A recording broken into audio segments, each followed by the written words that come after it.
mer, mais la vie te laisse un goût amer.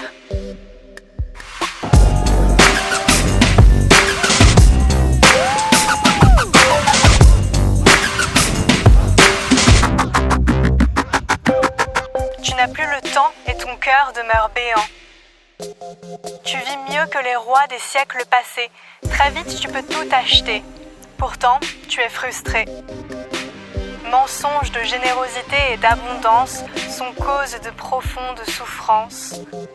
Au 4e jour de l'expédition d'hiver, j'ai gravi un mont enneigé, presque sans vêtements. La montagne me grondait. Sur la générosité et l'abondance, on te ment. La générosité consiste certes à donner, mais aussi à recevoir. Aménager un espace disponible en soi est un immense pouvoir. Aujourd'hui, le sacrifice du don est très glorifié. Ah, pauvre de moi qui donne tant et qui reçoit si peu. Voilà un discours valorisé. Par contre, personne ne sanctifie les êtres d'exception qui savent beaucoup recevoir, parfois même jusqu'à l'encombrement alors qu'ils n'ont rien demandé à personne. Au contraire, ce serait mal vu pour eux de se plaindre sur le même ton. Ah, pauvre de moi qui reçoit tant jusqu'à l'encombrement alors que j'ai rien demandé à personne. Moi, je pense que je fais plutôt partie des rigolos qui se targuent un peu trop de beaucoup donner. Mais la vie m'a quand même offert la grâce d'un entourage qui sait m'accueillir, qui a le don de l'hospitalité. Pendant l'expédition d'hiver, j'ai de nouveau été très bien lotie. Au 4e jour, on devait gravir un mont enneigé en short et en brassière pour les femmes. Pour cette aventure, nous devions former des binômes pour toujours avoir quelqu'un qui fait attention à nous et réciproquement. Moi, j'ai choisi Jonas pour son humilité et aussi parce que sur les 90 hommes qui étaient présents, c'était l'un des rares à ne pas me regarder comme s'il voulait me dévorer toute crue. Et je l'ai très vite adoré. J'étais très à l'aise pour lui dire que j'avais pas envie de discuter sans me justifier ou pour m'appuyer sur lui quand j'avais trop froid. Et lui aussi s'est ouvert à moi très naturellement. Ce genre d'expérience crée des liens forts. Il m'a fait des confidences très touchantes et au global, je l'ai senti d'une immense disponibilité pour laquelle je l'ai béni. Par la suite, j'ai appris que Jonas était une personnalité très reconnue au Brésil dans le milieu du yoga. Récemment, il a interviewé le Premier ministre indien dans son podcast et ça m'a pas étonnée du tout. Je crois que quand on a sa qualité d'écoute et de disponibilité, le monde écoute et se rend disponible aussi.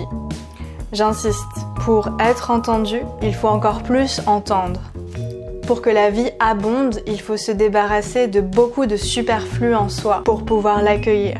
L'abondance de la générosité ne consiste pas seulement à donner, mais aussi beaucoup à se vider pour pouvoir boire et recevoir. La générosité consiste certes à soutenir, mais aussi à désapprouver. Savoir dire non est une force qui permet à la vie d'affluer.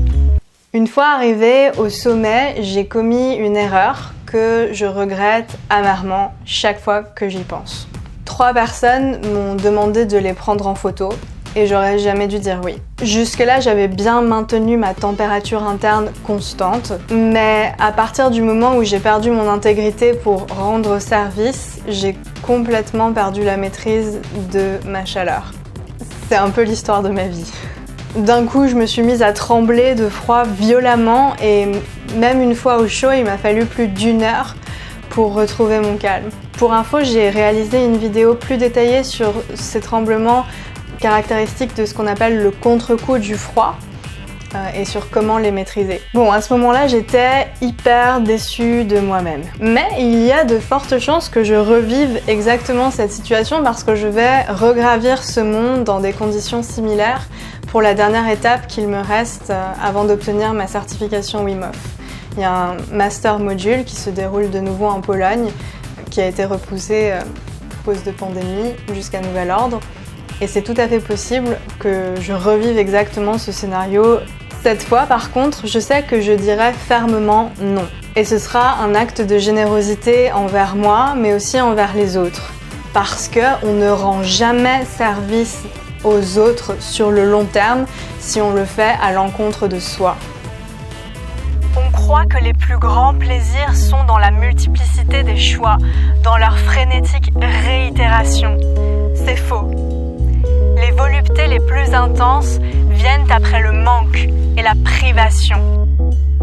Le consumérisme nous a habitués à passer d'un plaisir éphémère à l'autre. On croit que multiplier les plaisirs est une façon de maximiser le plaisir. On croit que multiplier les sortes de chocolat ou les partenaires sexuels est une façon de maximiser le plaisir. Mais en réalité, ce qui permet de maximiser le plaisir, ce n'est pas de le démultiplier, mais de s'en priver, puis d'y revenir. Lentement, en prenant son temps. Et j'en sais quelque chose parce que mes plus grandes jouissances sensorielles sont advenues après des expériences ascétiques assez intenses. Par exemple, alors que j'étais presque nue dans la neige depuis plusieurs heures, à jeun, et que j'ai bu un bouillon de légumes très chaud. Autre exemple, quand j'ai retrouvé mon amoureux après avoir passé un mois sans lui dans un ashram de yoga, dans un environnement assez austère. Voilà, donc le meilleur des sels, ce n'est pas l'accumulation ni la sophistication, mais la privation. Donc, si vous voulez ressentir plus de plaisir, privez-vous un peu de quelque chose qui vous plaît et revenez-y après un certain temps en prenant votre temps, avec douceur, avec lenteur. Pour moi, c'est très difficile parce que j'ai un caractère assez fougueux et passionné. Je veux tout dévorer très vite. Et pendant l'expédition d'hiver, j'ai payé cher ma hâte. Après le froid, il ne faut pas aller immédiatement au chaud. Il faut prendre un moment pour retrouver la chaleur par soi-même avant de solliciter un sauna ou une douche chaude.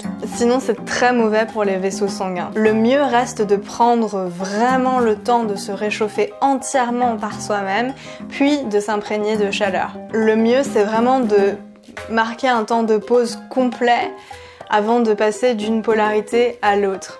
Et c'est intéressant parce que, peut-être que vous l'avez remarqué, mais c'est exactement ce qui se passe quand on respire aussi. On inspire, on marque une mini pause et ensuite on expire. Donc même sur ce qui est le plus essentiel, à savoir notre souffle, avant de passer d'une polarité à l'autre, avant de passer de l'inspiration à l'expiration, on marque un temps d'arrêt. C'est cool, non ? Mais moi, pendant l'expédition d'hiver, j'avais tendance à me ruer sur la chaleur trop vite.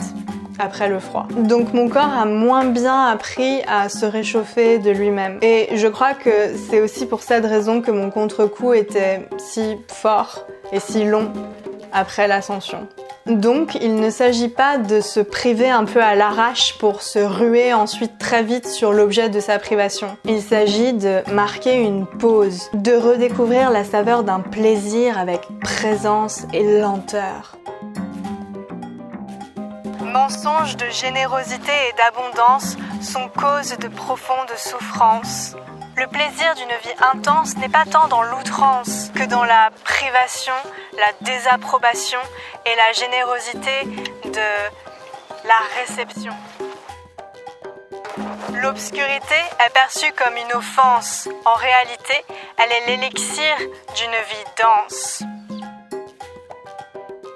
Pour développer une vision contre-intuitive du froid et du yoga, rejoignez le cercle des yogis givrés en vous abonnant à la lettre qui est en description de la vidéo.